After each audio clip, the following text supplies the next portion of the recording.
রাত গভীর হওয়ার পর শ্বশুর আমার দরজায় কড়া নাড়লেন এবং আমাকে বললেন, বউ, আমি বাথরুমে পড়ে গিয়েছিলাম এবং আমার কোমরে ব্যথা হচ্ছে।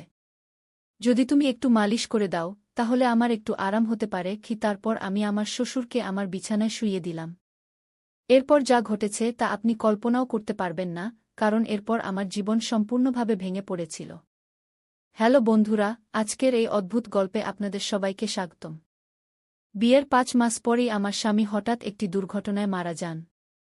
আমার বাবা অনেক কষ্টে আমার বিয়ে দিয়েছিলেন, কিন্তু ৫ মাসের মধ্যেই আমি আবার আমার মায়ের বাড়ির দরজায় ফিরে এলাম। আমার মায়ের বাড়িতে আমার মা ছিলেন না, তাই আমি খুব ভয় পেতাম যে যদি বাবা কিছু বলেন, তাহলে আমি কার কোলে মুখ লুকাব। সেখানে আমার সৎমা ছিলেন, তাই ভয় আরও বেশি ছিল। তারপর হঠাৎ একদিন আমার শ্বশুর আমাদের বাড়িতে এলেন এবং আমার বাবাকে বললেন যে তিনি আমাকে আবার তার বাড়িতে নিয়ে যেতে চান। আমার সৎমা সঙ্গে সঙ্গে হ্যাঁ বলে দিলেন, কিন্তু আমার বাবা বললেন, এখন আপনার ছেলে নেই, তাহলে আপনি আমার মেয়েকে কেন নিয়ে যেতে চান? এতে আমার সৎমা বাবার সঙ্গে তর্ক শুরু করে বললেন, এতে এত ভাবার কি আছে? তিনি বলছেন তাকে নিয়ে যেতে চান, তাহলে নিয়ে যেতে দিন। সে তাদের বাড়ির বউ। ছেলে মারা গেছে তো কি হয়েছে? সে তার শ্বশুর বাড়ি যেতে পারে গু। মায়ের এই ঝগড়ার পর বাবা কিছু না জিজ্ঞাসা করে বললেন, যদি আমার মেয়ে সেখানে সুখে থাকে, তাহলে একজন বাবা হিসেবে আমি খুশি হব। আপনি তাকে নিয়ে যান। তারপর আমার শ্বশুর আমাকে বললেন, চলো, কাপড় চোপড় নিয়ে আসো। আমি আমার সৎমার সব অত্যাচার সহ্য করে আমার শ্বশুরের বাড়ি যাওয়ার সিদ্ধান্ত নিলাম। সেখানে পৌঁছে আমি আমার রুমে কাপড় বদলাচ্ছিলাম, তখনই আমার শ্বশুর এলেন এবং বললেন, বউ, ১ কাপ চা বানিয়ে দাও। আমি দ্রুত রান্নাঘরে গিয়ে চা বানালাম। চা পান করতে করতে তিনি বললেন, তুমি কি জানো, এই বাড়িতে আমি একেবারে একা। আমার ছেলে ছিল একমাত্র সন্তান, আর তোমার শাশুড়িও মারা গেছেন। তাই আমি তোমাকে এখানে নিয়ে এসেছি, যাতে আমার মনে হয় আমি এখানে একা নই। গিয়ে আমি বললাম, বাবা, আপনি একেবারে চিন্তা করবেন না। আমি তো আপনার মেয়ের মতো। সবসময় আপনার সঙ্গে থাকব। তারপর আমার শ্বশুর বললেন, আমি জানি তুমি আমার সঙ্গে থাকবে, কারণ তোমার সৎমা তোমাকে মায়ের বাড়িতে কখনো শান্তিতে থাকতে দেবে না। এইভাবে কিছু দিন কেটে গেল। ৬ মাস পর এক রাতে আমি আমার রুমে ঘুমাচ্ছিলাম, তখন দরজায় কড়া নাড়া শুনলাম। আমি বুঝে গেলাম যে এটা আমার শ্বশুরই হবেন, কারণ এই বাড়িতে আমার এবং বাবা ছাড়া আর কেউ নেই। আর রাতের অর্ধেক সময় কে দরজায় কড়া নাড়বে? আমি ভাবলাম হয়তো বাবার কিছু দরকার আছে, তাই দরজা খুলে দিলাম। দরজা খুলতেই আমার শ্বশুর আমাকে ধরে ফেললেন এবং বললেন, বউ, আমি বাথরুমে পড়ে গিয়েছিলাম। আমার খুব ব্যথা হচ্ছে। যদি তুমি একটু মালিশ করে দাও, তাহলে আমার একটু আরাম হতে পারে। তারপর আমি আমার বাবাকে আমার বিছানায় শুইয়ে দিলাম। কিন্তু আমি তার রুম থেকে তেল আনতে ভুলে গেলাম। এখন আমার মনে হচ্ছে আমার স্বামী কম বয়সেই আমার সঙ্গে বিয়ে করেছিল এবং আবার এই কম বয়সেই এই দুনিয়া থেকে চলে গেছে। এইসব ভাবতে ভাবতে আমি আমার শ্বশুরের মালিশ করছিলাম এবং দেখছিলাম যে তিনি আমাকে অদ্ভুতভাবে তাকিয়ে আছেন, যা আমাকে আরও ভয় পাইয়ে দিচ্ছিল। তখন আমি বললাম, শ্বশুরজি, কি হয়েছে? আপনার কোনো জায়গায় বেশি আঘাত লেগেছে? ডাক্তার ডাকব? এতে শ্বশুরজি বললেন, না বউ, তুমি শুধু মালিশ করে দাও। এতেই আমার আরাম হচ্ছে। তার অদ্ভুত কথা শুনে আমি আরও অস্বস্তি বোধ করতে লাগলাম। তারপর আমি বললাম, শ্বশুরজি, আপনি এখানেই শুয়ে থাকুন। কোমরে ব্যথা নিয়ে আপনি আপনার রুমে কিভাবে যাবেন? আমি আপনার রুমে গিয়ে ঘুমিয়ে যাই। আমার কথা শুনে আমার শ্বশুর বললেন, বউ, এই অবস্থায় তুমি আমাকে একা ফেলে চলে যাবে? যদি রাতে আমার বাথরুমে যেতে হয়, তাহলে আমি একা কিভাবে যাব? এ থেকে ভালো যে তুমি এখানেই ঘুমিয়ে পড়ো। কিছু সময় পর আমার শ্বশুর উঠে আমার কাছে এলেন এবং বললেন, বউ, আমি তোমাকে কিছু বলতে চাই। যদি তুমি আমার কথা মানো, তাহলেই আমি বলব। তার এই কথা শুনে আমার মন অস্থির হয়ে গেল। আমি চিন্তিত হয়ে বললাম, শ্বশুরজি, আপনি কি বলতে চান? আমার শ্বশুর একটু হেসে বললেন, আজকের রাত আমি তোমার সঙ্গে কাটাতে চাই, কারণ একা একা এখন ভালো লাগে না। আমার ছেলে মারা যাওয়ার পর আমি ভেবেছিলাম আবার বিয়ে করব, কিন্তু তারপর ভেবেছি যে তোমার সৎমা তোমাকে সেই বাড়িতে কখনো শান্তিতে থাকতে দেবে না। তাই আমি তোমাকে এই বাড়িতে নিয়ে এসেছি। তার এই কথা শুনে আমি খুব অস্বস্তি বোধ করলাম, কিন্তু তার কথা প্রতিবাদ করার সাহস পেলাম না। আমি আমার রুমের সোফায় শুয়ে পড়লাম। আমার ঘুম আসছিল না। আমি খুব ভয় পেয়েছিলাম। শ্বশুর বললেন, বউ, মনে হচ্ছে আমি তোমার সাথে কিছু ভুল করিনি।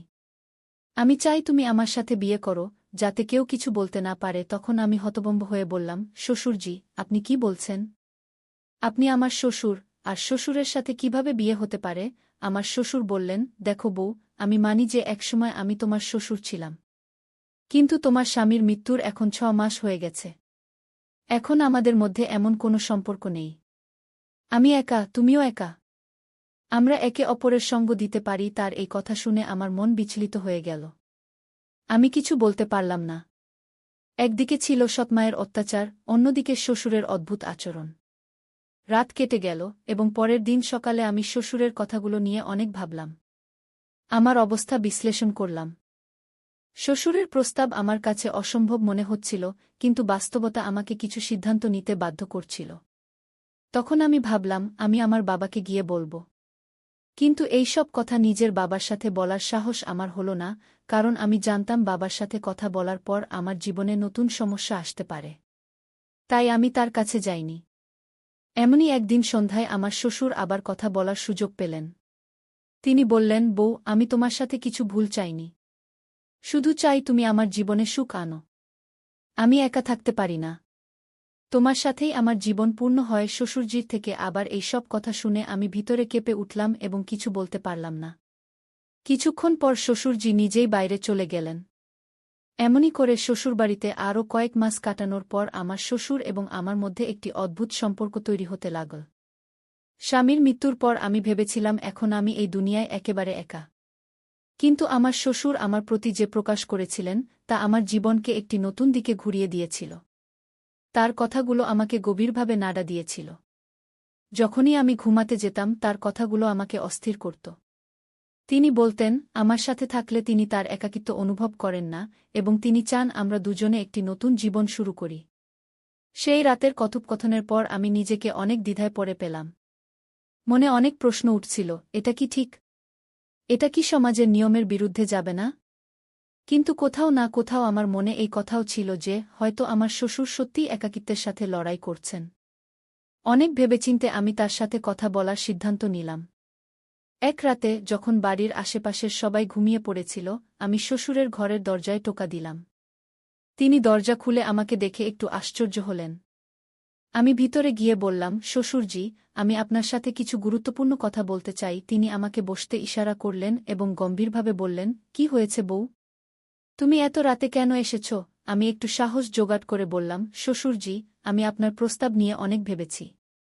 আমি বুঝতে পারছি আপনি একাকিত্বের সাথে লড়াই করছেন এবং একজন সঙ্গীর প্রয়োজন অনুভব করছেন। কিন্তু এই সম্পর্কের জন্য একটি শর্ত আছে, আমাদের মধ্যে সবসময় সম্মান এবং ভালোবাসার সম্পর্ক থাকবে। আপনি আমাকে মেয়ের মতো সম্মান দেবেন, আর আমি আপনাকে বাবার মতো সম্মান দেব। তিনি আমার কথা মন দিয়ে শুনলেন এবং কিছুক্ষণ পর বললেন, আমি তোমার শর্ত মেনে নিচ্ছি। তোমার সম্মান সবসময় বজায় রাখব। তার এই কথা শুনে আমার হৃদয়ের বোঝা একটু হালকা হয়ে গেল। আমি তাকে আমার সম্মতি দিলাম।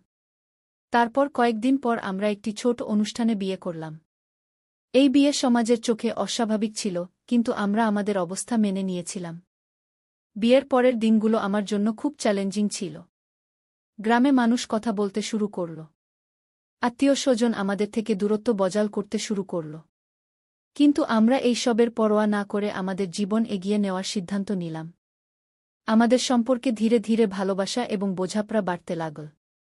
শ্বশুরবাড়িতে যেখানে আগে আমি নিজেকে অস্বস্তি বোধ করতাম, এখন সেই বাড়ি আমার নিজের মতো লাগতে শুরু করল।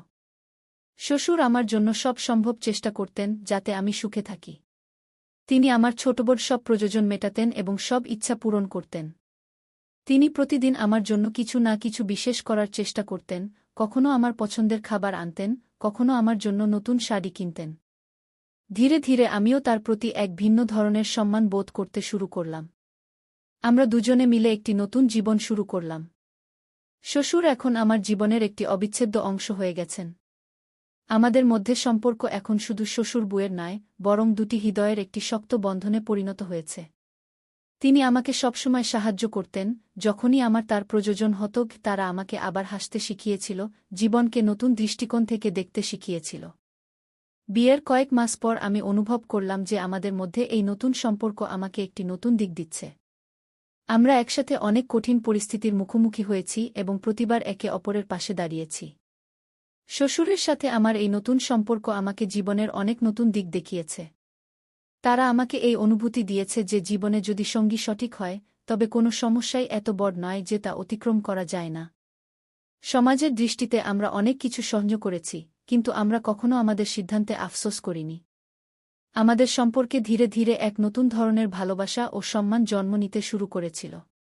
তাদের সাথে কাটানো প্রতিটি মুহূর্ত আমাকে কিছু নতুন শিখিয়েছে এবং আমি উপলব্ধি করেছি যে কখনো কখনো জীবন আমাদের এমন মুহূর্তে নিয়ে আসে যেখানে আমাদের সিদ্ধান্তগুলি পুনর্বিবেচনা করতে হয়। আজ আমি আমার শ্বশুরের সাথে একটি নতুন জীবন যাপন করছি। আমাদের মধ্যে ভালোবাসা ও সম্মান আগের চেয়েও আরও শক্তিশালী হয়ে উঠেছে। তিনি আমার জীবনের সবচেয়ে গুরুত্বপূর্ণ ব্যক্তিতে পরিণত হয়েছেন। তাদের সাথে কাটানো প্রতিটি মুহূর্ত আমাকে শিখিয়েছে যে জীবনে যতই সমস্যা আসুক না কেন, যদি আমাদের সঠিক সঙ্গী থাকে তবে আমরা প্রতিটি সমস্যার মুখোমুখি হতে পারি। এইভাবে আমাদের মধ্যে সম্পর্ক ধীরে ধীরে আরও গভীর হতে থাকে। তাদের সাথে কাটানো প্রতিটি মুহূর্ত আমাকে শিখিয়েছে কিভাবে জীবনকে নতুন করে বাঁচতে হয়। আমরা একসাথে আমাদের জীবনের প্রতিটি চ্যালেঞ্জের মুখোমুখি হয়েছি এবং প্রতিবার জয়লাভ করেছি। এখন আমাদের মধ্যে এই নতুন সম্পর্ক আমাকে একটি নতুন জীবনের স্বপ্ন দেখাতে শুরু করেছে। তাই বন্ধুরা, এটা ছিল আমাদের আজকের ছোট্ট গল্প। আপনি এই গল্পটি কেমন লাগলো তা কমেন্ট করে অবশ্যই জানাবেন। যদি গল্পটি আপনার ভালো লেগে থাকে তবে এটি লাইক করুন এবং আপনার বন্ধুদের সাথে শেয়ার করুন। ভবিষ্যতে এমনই রোমাঞ্চকর গল্পের জন্য আমাদের চ্যানেল সাবস্ক্রাইব করুন এবং বেল আইকন টিপতে ভুলবেন না, যাতে আপনি আমাদের কোনো গল্প মিস না করেন। ধন্যবাদ।